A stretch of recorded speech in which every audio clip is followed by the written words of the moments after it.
I'm sure you're very aware that we've had numerous inquiries from other majors about Neil's book. Any offers? Aren't there always, Sharon? Well, that's what makes life interesting, don't you think, Bob? Did you have an offer in mind, Sharon? Well, before we get to that, I've been in this business for over half my life. And with the exception of 4 years at one of the giant firms, I've been with Putnam. And I think even Bob will agree that that is pretty rare in our business. People have no loyalty. Truth is, the world we live in is getting tougher. Times are changing.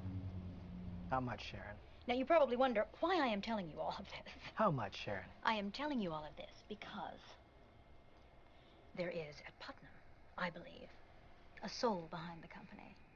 Yes, we have a lot of titles, but we also have the ability to maintain the soul of a small press like Bob's. And when I heard that Hampton had your title, I was pleased. Sharon, how much? We are prepared to offer you $1 million for the worldwide rights to Conversations with God.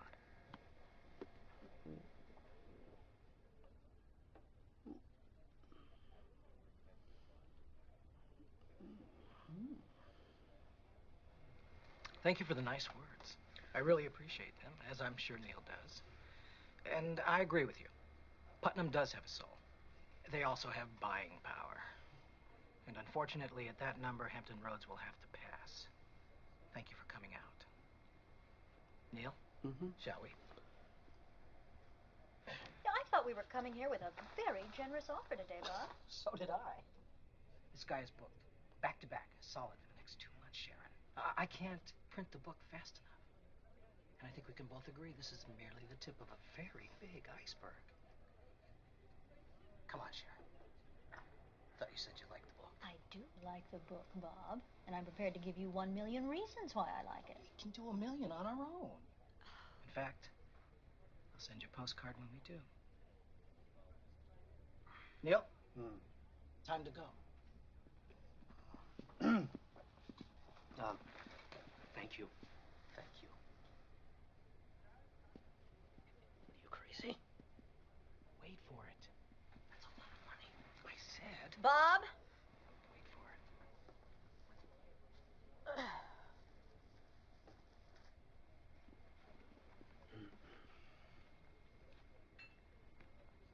$1.5.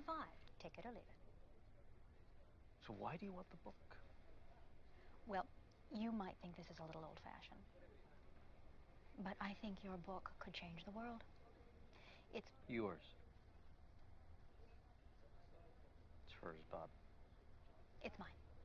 Of course. At 1.5 million. Yes, Bob. At 1.5 million. Neil, why don't you pick up the check for us? I'm going to walk Sharon out, tie up a few loose ends. I'll be back in a few minutes. Okay. Bob, thank you. Thank you, Sharon. Congratulations, Neil. Michael? Okay. Nicely Now done. listen, I'm so glad you think so. The book cover, we're keeping that. I have some very definite ideas about it. I've got the artwork already laid out. I think you just need to take a look at it. Come by the office if you want.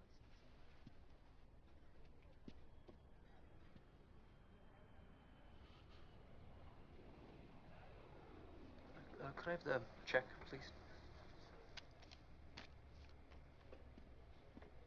Sorry about that. Not at all. What are you reading? Economics. I have a test in 45 minutes and I'm dreading it. Oh, you in university? 12 credits to go and I'm done. Just in time for summer, I guess. Well, maybe by next summer. If I'm lucky.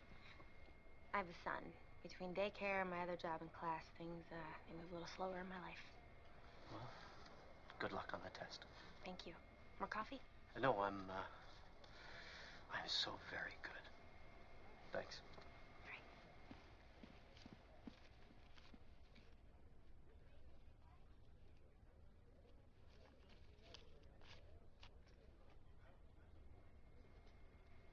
Thank you. Oh my God. My God, too. This is a small percentage?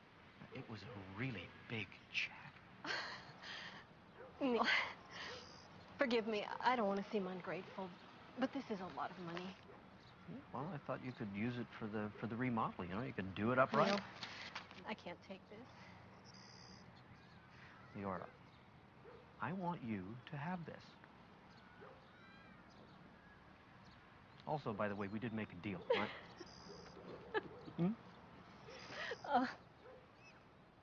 Tommy, Neil's here. Tell him to come in. You're staying for breakfast. We need to celebrate. Okay.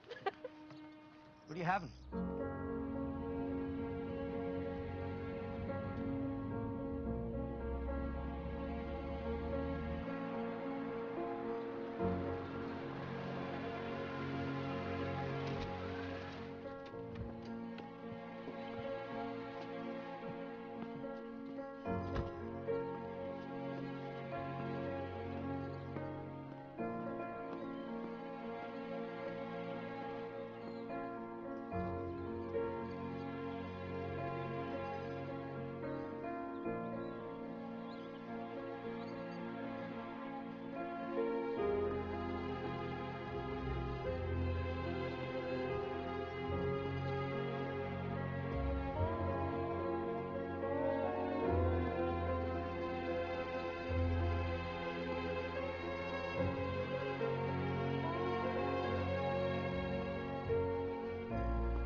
Come on, Neil. It'll add 1, maybe 2 days in Russia. That's all they're asking. Well, I don't care what they're asking. I'm not going to do it. I mean, I haven't been home in 2 weeks. I'm tired. Just think about it. Just think about it. Whose side are you on, anyway? God's. You know, I wish I knew. Maybe it's because I've screwed up so much in my life. I don't know. But what I do know is that this is not about me. It's about Leora, I think. I've been to your lectures, Mr. Walsh, and I read your book about how God is this friendly God and the universe is a friendly place. And you don't believe that? I believe your God is a vengeful God. I adopted my son when he was 6 months old because I was told I could never have children. And we never told Jimmy that he was adopted until he was old enough to understand what that meant. At 14, we decided it was time. His grades fell off. His whole attitude changed. I mean, he got in trouble at school. It was a big mess. And he was angry at his mother for giving him up. He was angry at us for telling him, and he was angry at everything in his life.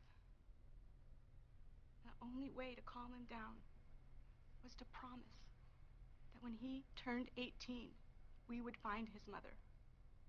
No matter the cost, no matter how long it took, we promised him that he would get to meet his mother. And did his attitude change? Marginally, but the son we once knew, the son we loved so dearly, was gone. And he never called me mother again.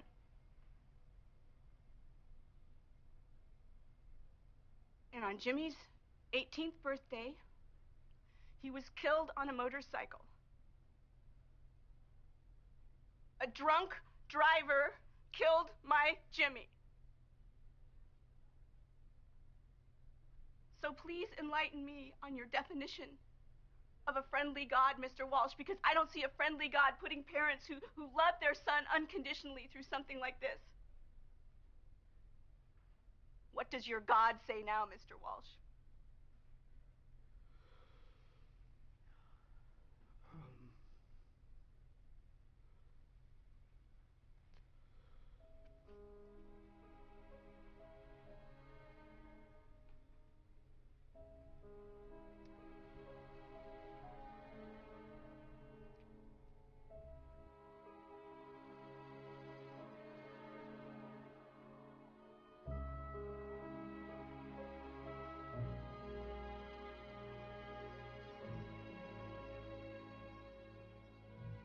I'm sorry, baby. You'll never love anyone.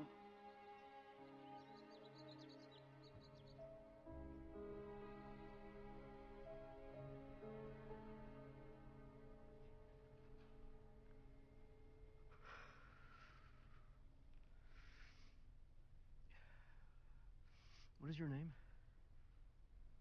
Georgia. Georgia.